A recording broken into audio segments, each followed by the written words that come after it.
শুভ সন্ধ্যা। আমরা এই মুহূর্তে দাঁড়িয়ে রয়েছি কোচবিহার বইমেলায় লিটল ম্যাগাজিন প্যাভিলিয়নের সামনে।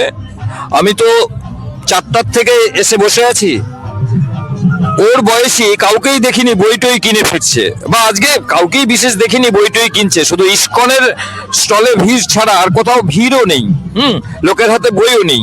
কলকাতা বইমেলায় দেখা যায় কিছু লোক শুধু খেতেই যায়, এখানে অন্তত আমি আশা করেছিলাম যে প্রচুর লোক কিছু বই টই কিনবে। সেটা কোচবিহার এবার আমাকে তুলনামূলকভাবে হতাশ করছে।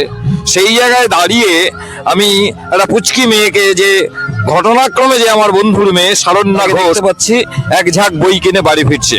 তো বিষয়টা আমার খুব ভালো লেগেছে, তাই শারণ্যাকে থামিয়েছি। এবারে দেখি শারণ্যা কি কি বই কিনেছে। তুমি কি কি বই কিনেছো? আমি বিভূতিভূষণ বন্দ্যোপাধ্যায়ের লেখা আরণ্যক কিনেছি, শার্লক হোমস কিনেছি, আর বিভূতিভূষণ বন্দ্যোপাধ্যায়ের লেখা পথের পাঁচালী কিনেছি।